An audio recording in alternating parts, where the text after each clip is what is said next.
सूरज की तरह चमकना हो ना, सूरज की तरह अगर यदि चमकना हो तो सूरज की तरह चलना पड़ेगा।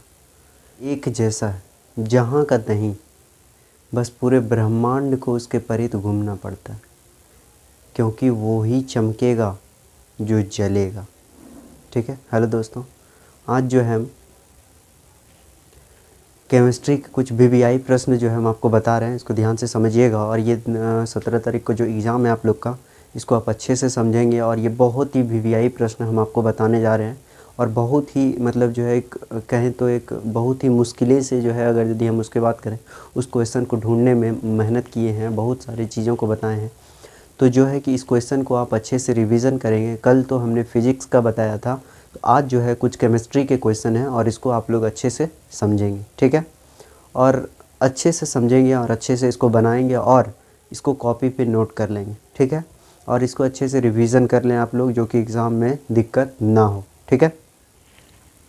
स्टार्ट करते हैं। आपका केमिस्ट्री का प्रश्न जो स्टार्ट होता है, अगर यदि हम ये कहें तो एक सजेशन टाइप का होता है। सजेशन क्या, देखिए कोई भी इंसान जब क्या बोले, जो पढ़ने वाला होता है ना, उसके लिए सजेशन का कोई मायने नहीं रखता। ठीक है, उसके लिए कोई सजेशन का मायने नहीं रखता। लेकिन फिर भी हम आपको एक ऐसा गेस करके बता रहे हैं जो कि करीब करीब वो ही बार बार पूछा जाता है, और उस प्रश्न को आप अच्छे से क्या करेंगे, रिवीजन कर लेंगे, जो कि आपको एग्ज़ाम में प्रॉब्लम ना हो। ठीक है। स्टार्ट करते हैं। सबसे पहला आपको केमिस्ट्री में जो है ज़्यादातर जो है सबसे पहला क्या पूछा जाता है, आपको कोई भी समीकरण दे दिया जाएगा, कोई भी इक्वेशन दिया जाएगा, कोई भी रिएक्शन दिया जाएगा, उसको आप संतुलित करना सीखेंगे। क्या करना सीखेंगे, संतुलित करने के लिए दिया जाएगा। ठीक है। सबसे पहला नंबर जो है संतुलित करना। कोई भी चीज़ को जो है देखिए, कोई भी रिएक्शन आपको दिया जाएगा तो क्या कीजिएगा, क्या कीजिएगा उसको, सिंपल सा बात है, उसको कोई भी रिएक्शन उल्टा पुल्टा के आपको दे दिया तो आप क्या करेंगे, उसको जो है अच्छे से करेंगे, मतलब जो है कि उसको अच्छे से संतुलित करेंगे। ठीक है। दूसरा क्वेश्चन है आपका, इसमें क्या कहा जाता है कि संतुलित रासायनिक, हाँ वही संतुलित रासायनिक समीकरण आपको करना है। अगला प्रश्न जो है आपका विस्थापन है, द्विविस्थापन अभिक्रिया में क्या अंतर है, इसको समझिए। ये क्वेश्चन एक बार अच्छे से रिवीजन कर लीजिएगा। विस्थापन, विस्थापन, विस्थापन और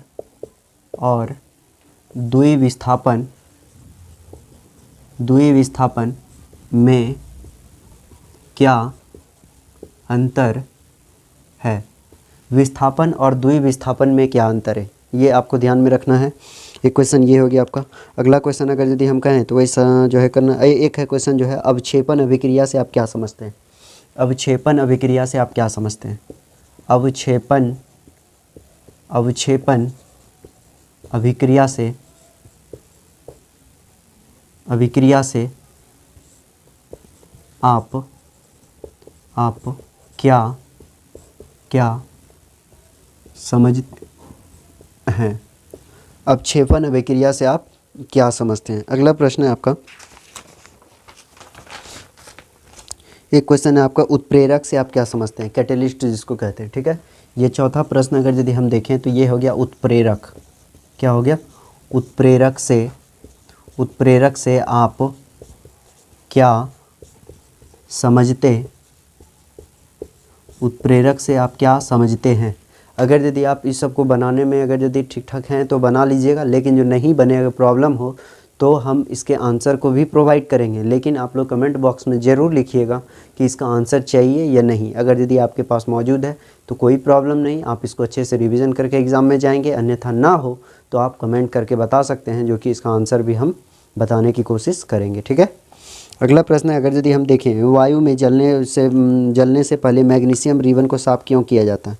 याद रखिएगा, वायु में जलने से पहले, ध्यान दीजिए कि वायु में जलाने से पहले मैग्नीशियम रिबन को साफ़ किया जाता है। क्यों, वायु में जलाने से पहले मैग्नीशियम रिबन को साफ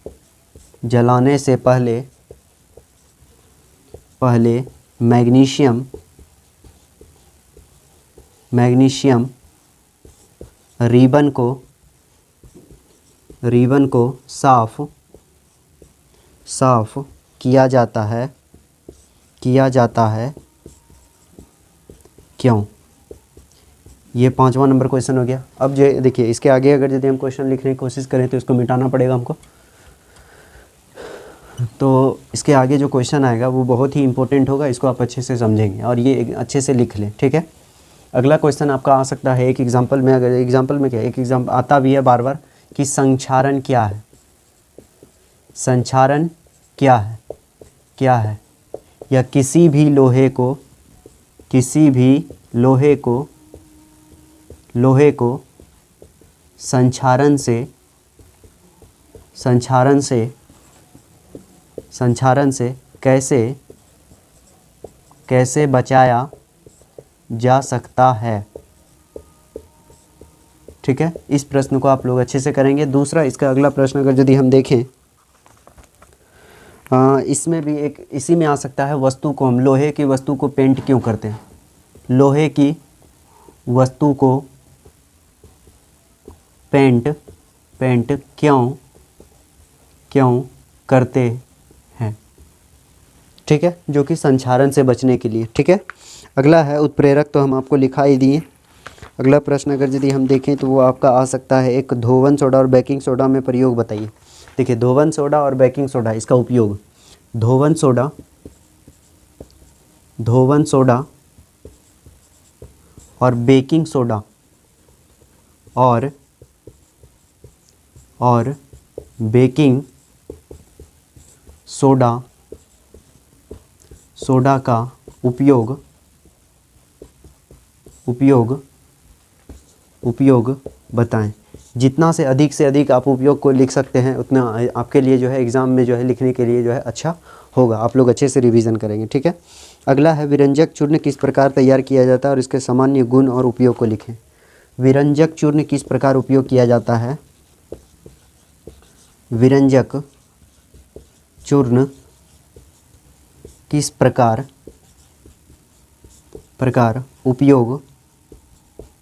उपयोग किया जाता है, विरंजक चूर्ण किस प्रकार उपयोग किया जाता है और इसके विरंजक चूर्ण मतलब जो किस प्रकार उपयोग किया जाता है, यह तैयार किया जाता है, यह तैयार किया जाता है, ठीक है। अगला है इसके समीकरण को भी आप लिख दीजिएगा, कोई भी समीकरण लिखिएगा, ठीक है, तो उसका नीचे समीकरण जरूर दें। केमिस्ट्री का यही एक खासियत है, याद रखिएगा केमिस्ट्री में समीकरण बहुत ज़रूरी है, ठीक है। आपको एक क्वेश्चन ये भी दिया जाएगा कि पूछा भी जाता है कि जो है कि संतुलित समीकरण क्या है, संतुलित या असंतुलित समीकरण क्या है, असंतुलित समीकरण क्या है, अभिक्रिया को लिखें। ये नहीं कि आप जो है डेफिनेशन लिख दिए अभिक्रिया को छोड़ दिए, नहीं, मेन बात है याद रखिएगा। अगर यदि आप डेफिनेशन नहीं भी लिखते हैं तो अगर यदि आप रिएक्शन को लिख देते हैं तो याद रखिएगा वो आपका सही होगा। इसलिए याद रखिएगा डेफिनेशन के साथ साथ, थ्योरम के साथ साथ उसका जो है रिएक्शन होना बहुत ज़रूरी है, ठीक है। अगला प्रश्न की ओर जब हम चलते हैं इसको ध्यान से समझेंगे।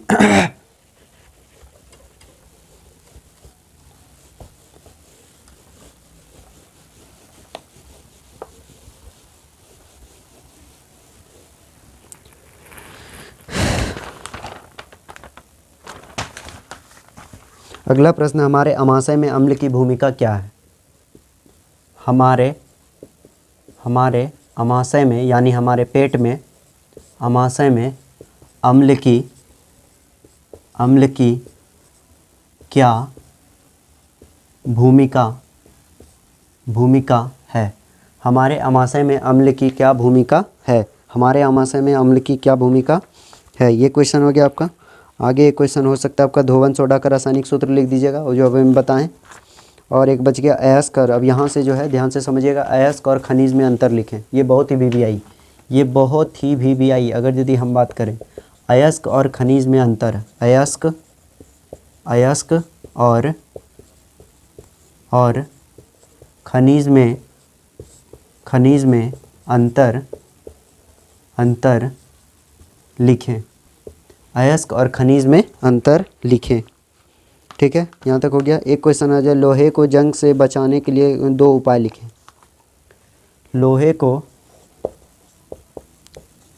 लोहे को जंग से बचाने के लिए जंग से बचाने के लिए कोई दो उपाय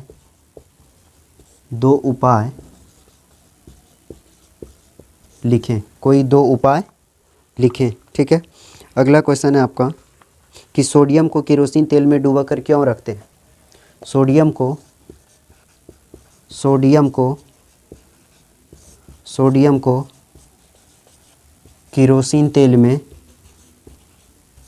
केरोसिन तेल में डुबोकर क्यों रखते हैं। केरोसिन तेल में डुबोकर क्यों रखते हैं। सोडियम को केरोसिन तेल में डुबोकर क्यों रखते हैं। अगला क्वेश्चन है, इसको डिफ़ाइन करें। कौन कौन सा डिफ़ाइन करने देगा आपको ध्यान। ये बहुत ही वीवीआई इसको डिफ़ाइन करना समझिएगा। बहुत ही एकदम वीवीआई क्वेश्चन है। एक खनिज डिफ़ाइन करने देगा आपको। एक खनिज डिफ़ाइन करने देगा। एक खनिज। दूसरा देगा आपको अयस्क डिफ़ाइन करने। तीसरा देगा आपको गैंग डिफ़ाइन करने। क्या डिफ़ाइन करने। गैंग डिफ़ाइन करने। इस तीनों को अच्छे से याद रख लिया। खनिज क्या है, अयस्क क्या है और गैंग क्या है। इसको आप अच्छे से मतलब जो है कॉपी में लिख के इसको अच्छे से रिवीजन करेंगे। ठीक है। बहुत ही वीवीआई बता रहे हैं, इसको आप अच्छे से कॉपी में नोट करके याद कर लेंगे। ठीक है।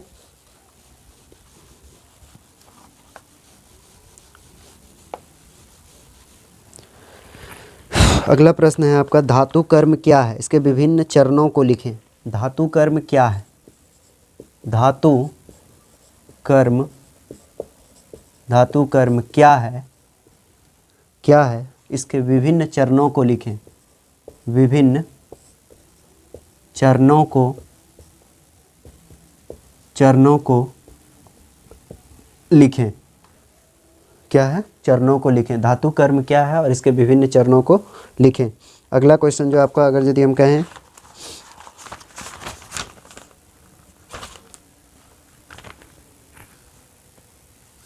एक आएगा आपको, ये बहुत ही वीवीआई, निस्तापन और भर्जन में अंतर स्पष्ट करें। ये बहुत ही वीवीआई। निस्तापन और भर्जन में अंतर स्पष्ट करें, ये बहुत ही वीवीआई, याद रखिएगा। और एक आपका जो है कुछ लिखने आ सकता है, साबुन और अपमार्जक में अंतर लिखें। ये भी बहुत ही आपका वीवीआई है। साबुन और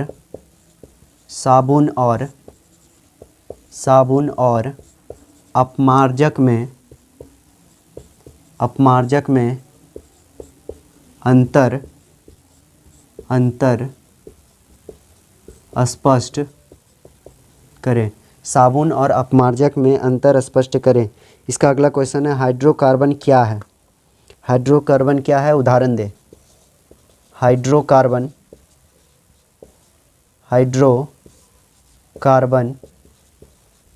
क्या है, उदाहरण दें। ठीक है। अगला प्रश्न है आपका, अगर यदि हम देखें, अगला प्रश्न है आपका,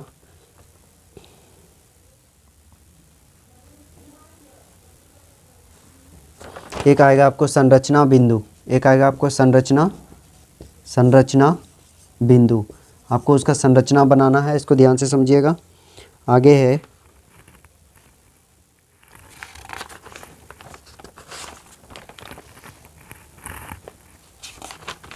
एक आएगा आपको जो है श्रेणी का मतलब जो है कुछ लिखने, याद रखिएगा, फॉर्मूला लिखने। जैसे अगर यदि हम एग्जांपल में लिख देते हैं मेथिल एल्कोहल,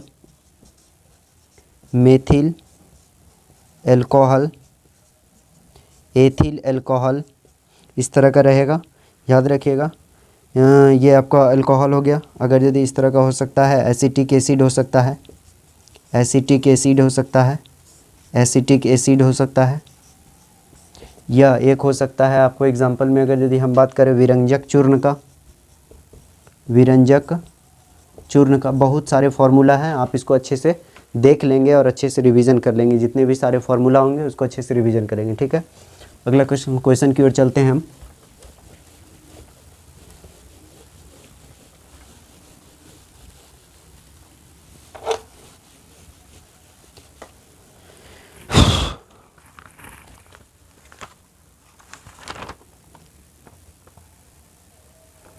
परमाणु का इलेक्ट्रॉनिक विन्यास पूछ सकता है। परमाणु का इलेक्ट्रॉनिक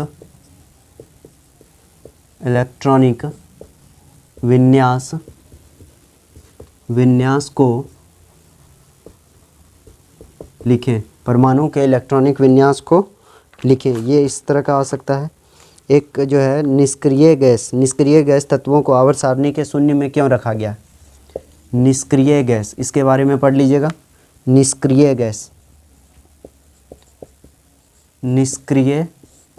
गैस, ठीक है, इसके बारे में थोड़ा सा देख लीजिएगा। ये बहुत ही एकदम वीवीआई क्वेश्चन है, याद रखिएगा। अगला क्वेश्चन आपका जो है यही अभिक्रिया आ सकता है। कौन कौन, याद रखिएगा, ये बहुत ही वीवीआई है आपके लिए। एक आ सकता है आपको संयोजन अभिक्रिया।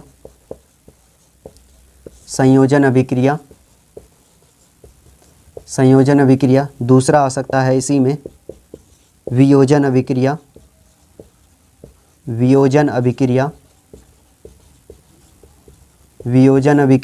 तीसरा आ सकता है इसमें विस्थापन अभिक्रिया।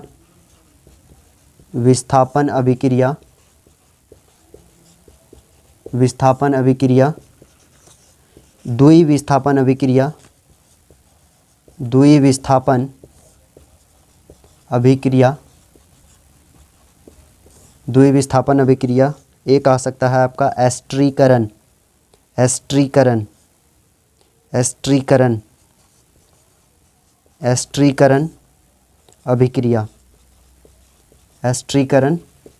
अभिक्रिया।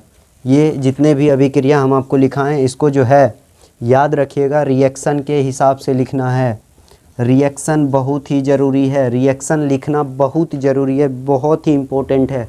इसलिए किसी भी जो अभिक्रिया में रिएक्शन लिखना नहीं भूलिएगा, ठीक है। चलिए आगे की ओर चलते हैं। अगला क्वेश्चन देख लेते हैं। ये बहुत ही वीवीआई सब बता रहे हैं हम आपको, इसको अच्छे से आप रिवीजन कर लेंगे, ठीक है। अगला प्रश्न आपका आ सकता है कि अम्ल और क्षार में अंतर लिखें। ये बहुत ही वीवीआई, अम्ल और क्षार में अंतर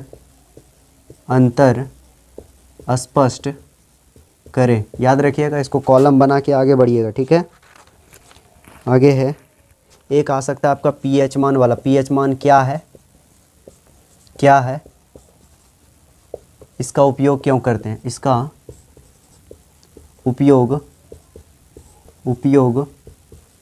क्यों करते हैं? ये क्वेश्चन हो गया आपका, इसका उपयोग क्यों करते हैं। अगला क्वेश्चन हो गया आपका अयस्क से धातु के निष्कर्षण। अयस्क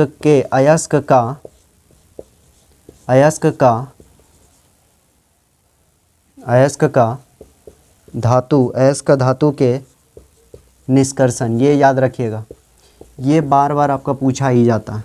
ये बहुत बार क्या मतलब, हर बार पूछा जाता है। एक निष्कर्षण पूछा ही जाएगा, या तो वो लोहा का देगा, या तो एक जिंक का दे सकता है, या तो एक कॉपर का दे सकता है, ठीक है। ये तीनों आपके लिए बहुत ही वीवीआई है। तीनों में से कोई ना कोई एक दे ही देगा आपके निष्कर्षण में, ठीक है। अगर यदि आप इस पर वीडियो चाहते हैं तो आप प्लीज़ कमेंट करेंगे, और जो है उसको हम जो है आगे हम डेफिनेशन करने की कोशिश करेंगे। एक अयस्क धातु का निष्कर्षण लिख दीजिएगा और इस पर डेफिनेशन लिख दीजिएगा, ठीक है। एक क्वेश्चन आपका आ सकता है कि धातु और अधातु में अंतर लिखें। धातु और अधातु में अंतर स्पष्ट करें। धातु और अधातु में अंतर स्पष्ट करें। धातु और अधातु में अंतर स्पष्ट करें, ठीक है। अगला प्रश्न आपका आ सकता है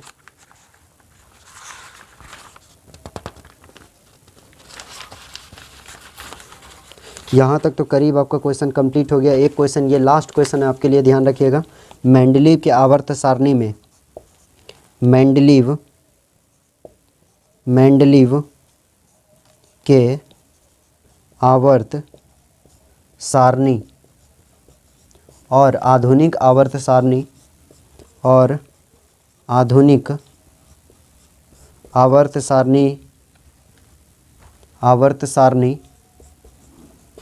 सारणी में अंतर स्पष्ट करें। यहाँ तक जितने सारे चीज़ें हम बताएं केमिस्ट्री के इस फॉर्म में, ठीक है, इसको आप अच्छे से रिवीजन करेंगे और अच्छे से कॉपी में नोट करके उसको डेली, अब नहीं ज़्यादा दिन नहीं बचा है इसलिए आप जल्दी से जल्दी इसको नोट करके और जल्दी से जल्दी इसको रिवीजन पूरा करके, बस याद रखिएगा रिएक्शन के हिसाब से हर क्वेश्चन में रिएक्शन होना चाहिए। रिएक्शन जो फार्मूला होगा तो उसमें फार्मूला तो लिखिएगा। तो याद रखिएगा कोई भी समीकरण हो, कोई भी अभिक्रिया हो या कोई भी रिएक्शन हो, सब में लिखना ज़रूरी है, ठीक है। यहाँ तक हमको लगता है, विश्वास है हमको जो है, जो कि आप लोग समझ गए होंगे और अच्छे से इसको लिखेंगे, ठीक है।